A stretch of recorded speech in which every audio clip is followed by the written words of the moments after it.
Hello students, I am doctor Vinod Kamle. इस video के अंदर अगेन हम लोग दो लेटर्स के बारे में डिस्कस करने वाले हैं। पहला है conversion of debentures into equity shares और दूसरा है redemption of debentures. Now conversion of debentures into equity shares का मतलब क्या होता है? आपको पता है कि अलग अलग टाइप के डिवेंचर्स होते हैं, जिसमें एक टाइप होता है कन्वर्टेबल डिवेंचर्स, जहां पे डिवेंचर होल्डर अपने डिवेंचर्स को कुछ टाइम पीरियड के बाद में इक्विटी शेयर में कन्वर्ट करते हैं। उसका टाइम पीरियड फिक्स होता है, तो उनको एक ऑप्शन मिलता है कि वो लोग अपने डिवेंचर को इक्विटी शेयर में कन्वर्ट कर सकते हैं। अभी आप लोग पूछोगे कि यहाँ पे डिवेंचर होल्डर इक्विटी शेयर में अपने डिवेंचर को क्यों कन्वर्ट करते हैं?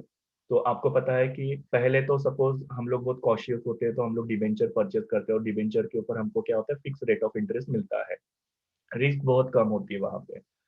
पर कुछ लोगों को फिर बाद में ऐसे लगता है कि ये कंपनी बहुत प्रॉफिटेबल है, कंपनी अच्छा ग्रो कर रही है, प्रॉफिट भी बढ़ रहा है। सो वो लोग क्या करते हैं, अपने डिवेंचर्स को इक्विटी शेयर में कन्वर्ट करने का सोचते हैं। क्योंकि आपको पता है कि इक्विटी शेयर जो होता है उसके ऊपर जो डिविडेंड पे किया जाता है वो कंपनी का जो प्रॉफिट होता है उसके हिसाब से बढ़ते जाता है। मतलब कंपनी को ज्यादा प्रॉफिट हुआ तो उनको ज्यादा डिविडेंड मिलता है। डिवेंचर पे वैसा नहीं होता, डिवेंचर पे उनको फिक्स ही अमाउंट मिलेगा। उसका जो इंटरेस्ट का अमाउंट है वो प्रॉफिट के साथ बढ़ता नहीं है।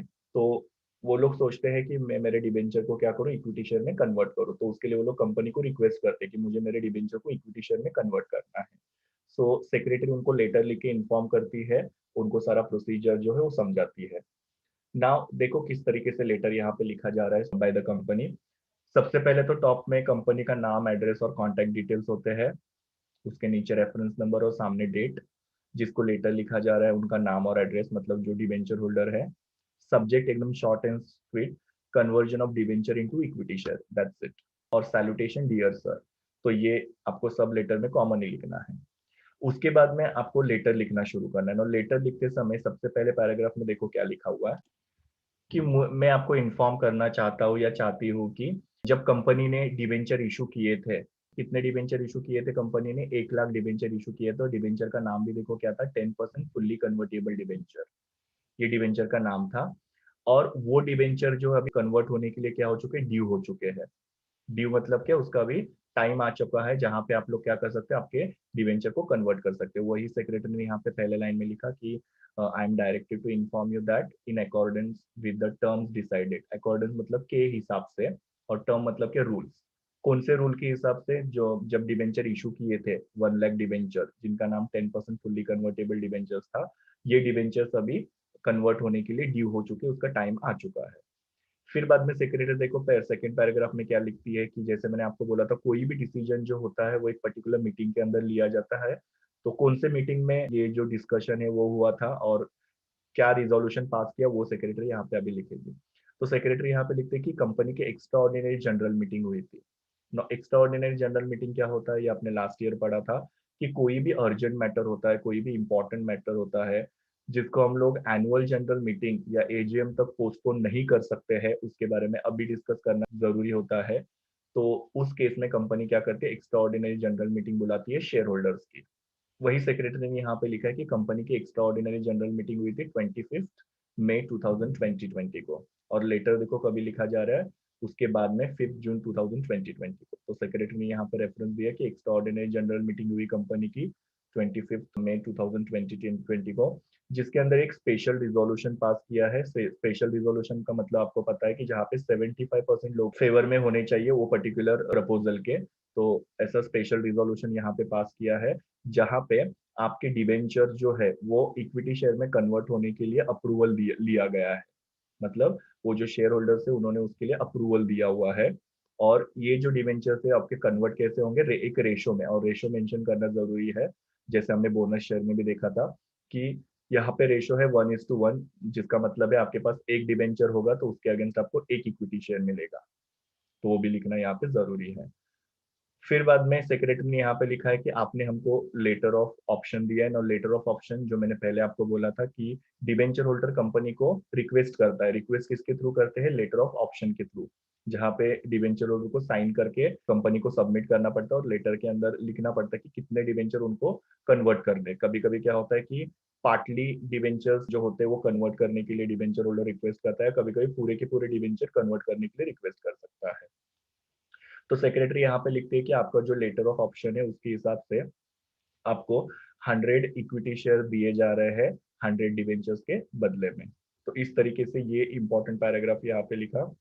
वापस से बताता हूँ, सेक्रेटरी ने लिखा कि कंपनी की एक्स्ट्राऑर्डिनरी जनरल मीटिंग हुई 25 मई को, जिसके अंदर जो शेयर होल्डर्स है उन्होंने आपके डिबेंचर जो है उसको इक्विटी शेयर में कन्वर्ट करने के लिए अप्रूवल दिया हुआ है, और उसका रेशियो है 1:1, जिसका मतलब एक डिबेंचर अगर आपके पास होगा तो उसके बदले में आपको एक इक्विटी शेयर मिलेगा। और आपके लेटर ऑफ ऑप्शन के हिसाब से आपके 100 डिवेंचर्स की जगह पे आपको 100 इक्विटी शेयर मिल रहे हैं। ऐसा सारा चीजें जो है सेक्रेटरी ने यहाँ पे सेकंड पैराग्राफ में लिखा। फिर थर्ड पैराग्राफ में सेक्रेटरी ने क्या किया, एक टेबल बना के वही इंफॉर्मेशन को यहाँ पे अभी पुटअप किया कि कितने शेयर मिले हैं। वो शेयर के सारे डिटेल्स यहाँ पे दिए हैं, क्योंकि अभी डिवेंचर्स उनके कैंसिल हो जाएंगे, शेयर मिलेंगे, तो शेयर के डिटेल्स यहाँ पे लिखे हुए हैं। सबसे पहले फोलियो नंबर क्या होगा, क्योंकि पहले वो डिबेंचर होल्डर था, तो डिबेंचर होल्डर के रजिस्टर में उसका नाम जो कैंसिल होकर अभी इक्विटी शेयर के रजिस्टर में नाम आएगा, तो इक्विटी शेयर के रजिस्टर में उनका क्या नंबर है, सीरियल नंबर, उनके पास कितने डिबेंचर्स थे, उनको कितने इक्विटी शेयर मिले, ऑब्वियसली 100, क्योंकि यहाँ पे 1:1 का रेशियो है, तो 100 डिबेंचर को 100 इक्विटी शेयर में कन्वर्ट किया। इक्विटी शेयर का नंबर क्या होगा, तो 1 से लेके 100, और इक्विटी शेयर सर्टिफिकेट क्या होगा, तो 1 2 3 4। इस तरीके से आपने शेयर के सारे डिटेल वहां पे बताया। और फिर लास्ट पैराग्राफ में सेक्रेटरी ने लिखा है कि आपको जो ये नए इक्विटी शेयर दिए जा रहे हैं उसका सर्टिफिकेट ड्यूली साइन मतलब कि कंप्लीटली साइन, जिसके ऊपर सेक्रेटरी और डायरेक्टर की सिग्नेचर है, जो ये लेटर के साथ एनक्लोज किया हुआ है, एनक्लोज मतलब कि जोड़ा हुआ है। और आपका जो डिबेंचर सर्टिफिकेट था पहला, वो अभी क्या हो जाएगा, नल एंड वाइड हो जाएगा 25 मई से। सो 25 मई से आपका डिबेंचर सर्टिफिकेट कैंसिल होके अभी आपको शेयर सर्टिफिकेट जो है हम लोग ये लेटर के साथ भेज रहे हैं, तो ये लिखना भी जरूरी होगा। और फिर बाद में लास्ट में हमारी कॉमन लाइन थैंकिंग यू, फिर योर्स फेथफुली, कंपनी का नाम, सिग्नेचर, जिन्होंने सिग्नेचर किया उनका नाम और उनका डेजिग्नेशन, और एनक्लोजर शेयर सर्टिफिकेट जो उनको भेज रहे, तो वो एनक्लोजर में लिखना जरूरी होता है। तो इस तरीके से ये लेटर लिखा जा रहा है सेक्रेटरी के द्वारा, ये इन्फॉर्म करने के लिए कि आपके जो डिवेंचर है उसको इक्विटी शेयर में कन्वर्ट किया, और उसका ये प्रोसीजर है करके। नाउ सेकेंड लेटर जो है वो अलग है, जहाँ पे जो डिवेंचर होल्डर है वो क्या कर रहा है, अपने डिवेंचर के पैसे वापस मिलने के लिए रिक्वेस्ट किया था कंपनी को, तो कंपनी उनकी रीपेमेंट कर रही है, रिडम्शन कर रही है, रिडम्शन को ही रीपेमेंट बोला जाता है। तो अगेन ये चीजें सेम, सब्जेक्ट में रिडम्शन ऑफ डिवेंचर और सैल्यूटेशन डियर सर। फिर बाद में यहाँ पे आप लोग लिखोगे कि कंपनी ने 1 लाख डिबेंचर इशू किए थे, जिसका नाम था 10% नॉन कन्वर्टेबल डिबेंचर, और ये कभी इशू किए थे, मई 2014 में, और जिसका रिडम्शन अभी ड्यू हो चुका है, ड्यू मतलब कि टाइम आ चुका है रिडम्शन का, मतलब रीपेमेंट का, कौन से डेट को, 12 नवंबर 2020 को। तो सेक्रेटरी ने ये लिखा कि कंपनी ने 2014 में डिबेंचर इशू किए थे, जो अभी नवंबर 2020 में क्या हो रहे, ड्यू हो रहे हैं। और फिर बाद में सेक्रेटरी अगेन मीटिंग का रेफरेंस देती है कि मुझे बोर्ड ऑफ डायरेक्टर ने आपको इन्फॉर्म करने के लिए बताया है कि कंपनी का बोर्ड मीटिंग हुआ था। कब हुआ था ये बोर्ड मीटिंग, 3 अक्टूबर 2020 को, और उसके बाद में 10 अक्टूबर को सेक्रेटरी लेटर लिखे उनको इन्फॉर्म कर रही है। तो बोर्ड मीटिंग हुआ था कंपनी का 3 अक्टूबर 2020 को, और जिसके अंदर ये डिसाइड किया है कि आपके जो डिबेंचर्स है उनको रिडीम किया जाए। रिडीम मतलब कि आप उसका पेमेंट किया जाए आपको, और ये रीपेमेंट किसमें से किया जाएगा, डिबेंचर रिडम्शन रिजर्व फंड। इसके बारे में भी हम लोग ने पहले डिबेंचर के चैप्टर के अंदर पढ़ा था कि कंपनी जब डिबेंचर इशू करती है तो हर साल थोड़ा थोड़ा पैसा जो होता है company debenture redemption reserve fund के अंदर सेव करके रखती है, बिकॉज आपको पता है कि डिबेंचर होल्डर का पैसा जो होता है वो हम लोग को एक पर्टिकुलर टाइम के बाद में वापस करना पड़ता है। तो उसके लिए कंपनी हर साल प्रॉफिट में से थोड़ा थोड़ा पैसा यहाँ पे रिजर्व करके रखती है, ताकि जब भी वो डिबेंचर ड्यू हो जाएंगे तो कंपनी उनके पैसे उनको वापस कर पाए।